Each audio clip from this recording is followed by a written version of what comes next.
This week, scientists at the University of Pennsylvania said they're close to getting the upper hand. They say they've used mRNA technology to develop a universal flu vaccine, which is showing promising results in animal tests. Raywat Deonandan is an epidemiologist at the University of Ottawa. Raywat, we know the effectiveness of the annual flu shot can range, but it's only from about 20% to around 60%. So why is it so hard to create a vaccine to tackle this rather common illness? That's a simple question that has actually a very complicated answer. But in the interest of time, it's essentially three reasons. The first reason is it's difficult to match the circulating strains to the vaccine. So every year, scientists take an educated guess about what the circulating strains will be and choose the top 4 likely candidates and create a vaccine from that. And sometimes that match is not very good. By the way, this year, I'm told the match is pretty good. The second reason is that the vaccines are grown in chicken eggs over the course of several months.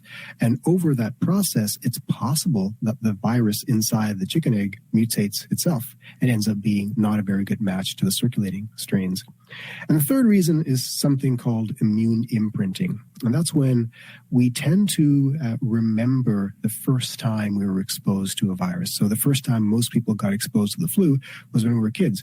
So when future exposures happen, our body keeps making the same antibodies to the original exposure many years ago. And so a constant mismatch keeps happening.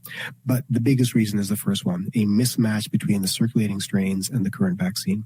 So if the findings in this paper are true and a universal flu shot is possible, how much of a game changer would that be? It might be a game changer. The current flu vaccine codes for 4 flu subtypes, and the current mRNA theorized one codes for all known 20 subtypes.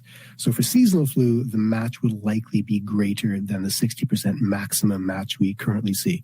And it probably won't protect you from infection, but has a very high chance of protecting you from getting seriously ill. So that would be great. It also means you don't have to create a new vaccine every season. You can use the same one over and over again.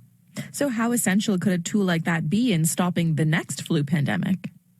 The cross-reactivity of the mRNA dose is great. So in the event of a big shift in mutation that would result in a pandemic quality flu, you can imagine that if most people get the mRNA dose in a given year and a pandemic strain occurs, most people will have some very good protection against the worst outcomes of the disease.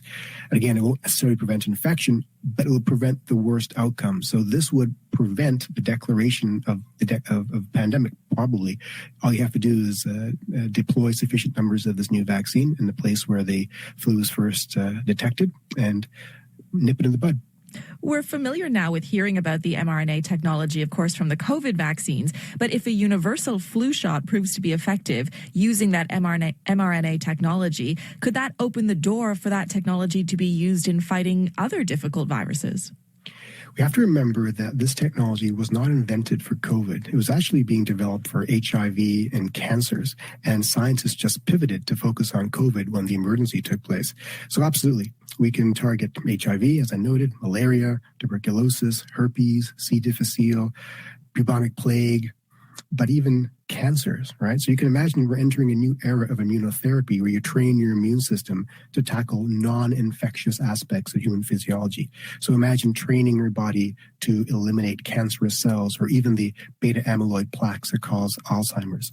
There's a new ray of hope for people who previously had none. Really fascinating. Thank you so much for this. It's my pleasure. Thank you.